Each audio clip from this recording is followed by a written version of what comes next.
आश्रम से पधारे हुए परम पूज्य श्री साहिब जी, मंच पर विराजमान वंदनीय संत समाज, उपस्थित परम सम्माननीय साध्वी समाज, उपस्थित ग्राम के आए हुए वरिष्ठ प्रबुद्धजन, भक्ति के स्रोत माताओं एवं बहनों, बड़ी खुशी की बात है कि आज हमारे बीच यज्ञकर्ता परम सम्माननीय परम आदरणीय डेरहा राम जी अंतिम समय में एक ऐसा विचार अपने अंदर लाए कि हम संतों के दर्शन और उनके विचारों से हम लाभ लें।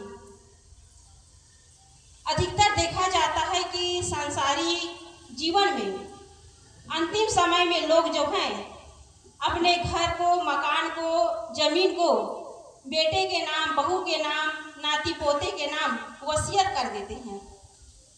और ये जरूरी भी है, व्यवहारिक दृष्टि से जरूरी भी है, लेकिन अपने कमाए हुए धन को धर्म में लगाना ये विशेष बात है, ये खास बात है। और ऐसा काम कोई विरले ही कर पाते हैं। अंतिम समय में अपने सोच को बदलना, अपने संस्कार को बदलना, ये जीवन के लिए अति महत्वपूर्ण है। संसारी लोग अपने पीछे एक वसीयत छोड़ करके जाते हैं, लेकिन एक विचारवान, एक संस्कारवान पुरुष अपने पीछे एक नसीहत छोड़ करके जाते हैं, एक संस्कार छोड़ करके जाते हैं। और वो नसीहत, वो संस्कार आने वाली पीढ़ी के लिए एक प्रेरणा स्रोत है। हम सबका जीवन यूं ही बीत रहा है, खाने पीने और सांसारिक भोगों में हमारा जीवन बीत रहा है। हम जीवन में क्या कमा रहे हैं, हमें क्या मिला है, इस पर लोगों की दृष्टि नहीं जाती। खाना कमाना और भौतिक संसाधनों को एकत्रित करना ये साधारण लोगों की सोच है। जो उत्कृष्ट जीवन जीते हैं, जो अपने साथ साथ दूसरों के विषय में सोचते हैं, वो धन के पीछे नहीं दौड़ते, वो धर्म के पीछे दौड़ते हैं। ये जो जीवन है वो अत्यंत क्षणभंगुर है। पता नहीं कब किस स्थिति में इस शरीर को छोड़ना पड़े, इसका कोई ठिकाना नहीं है। अभी वर्तमान की घटना है, 12 तारीख को विमान क्रैश में एक साथ 141 लोग ऐसे इस संसार से चले गए कि उनका सब कुछ राख हो गया। उनका संजोया हुआ सपना उस आग में जलकर स्वाहा हो गया। और जिस हॉस्टल के नीचे गिरा, उस हॉस्टल के नीचे वहाँ के जो विद्यार्थी थे वो भोजन कर रहे थे। उसे भी पता नहीं था कि हमारी मौत आ रही है। ये शरीर की दशा है, कब किस स्थिति में इस शरीर को छोड़ करके जाना पड़े, इसका कोई ठिकाना नहीं है। सदगुरु कबीर साहिब जी ने कहा है, ऐसो दुर्लभ जात शरीर, राम नाम भजु लागू तीर। हम असली काम को भूल गए हैं, इसी कारण नकली काम में लगे हुए हैं। ये संसार का काम, मोह माया का काम, लड़ाई झगड़ा का काम, हिंसा हत्या का काम, धोखाधड़ी का काम, ये नकली काम है। इसी नकली काम को करते करते मनुष्य जो है असली काम को भूल जाते हैं, भजन को भूल जाते हैं, भक्ति को भूल जाते हैं, सेवा सत्संग को भूल जाते हैं। तो हमने जीवन में क्या कमाया? हर आदमी जानता है कि हम जो कुछ भी कमाए हैं वो सब छोड़ करके जाना है। और छोड़कर जाने वाली चीजों के लिए हम लड़ाई लड़ते हैं, झगड़ा करते हैं, विश्वासघात करते हैं, एक दूसरे का हक मारते हैं, तो हमसे अभागा और कोई नहीं है। ये समझदारी का काम नहीं है। इसी समझ को ठीक करने के लिए ये सत्संग है।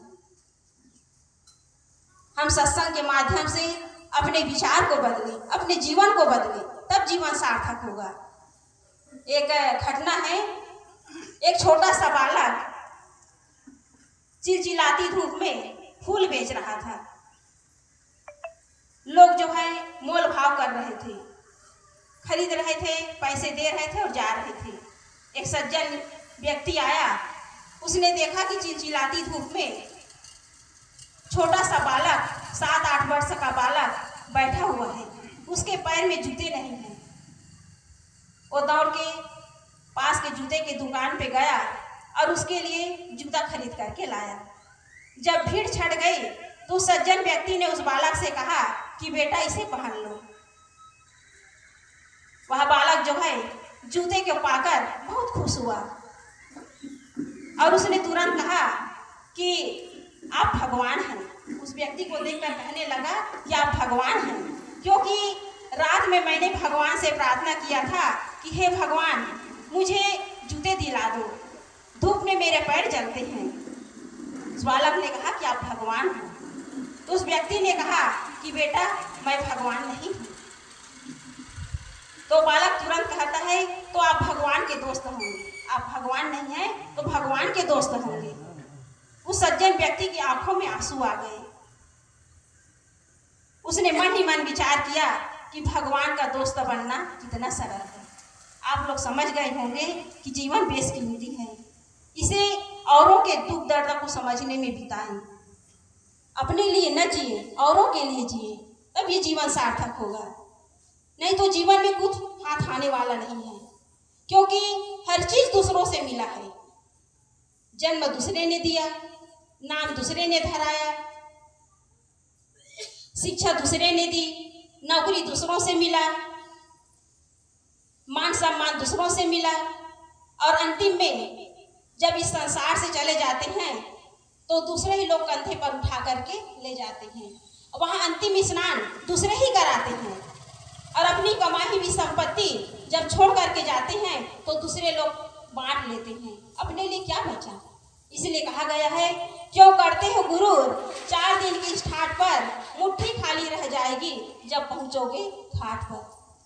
अंतिम में खाली हाथ ही जाना है, इसलिए जाने के पहले हम अपनी चेतना को जगा लें, अर्थी उठने के पहले जीवन के अर्थ को समझ लें, तभी हमारा जीवन सार्थक होगा।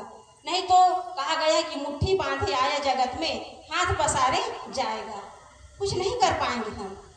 इसलिए धर्म की कमाई करें।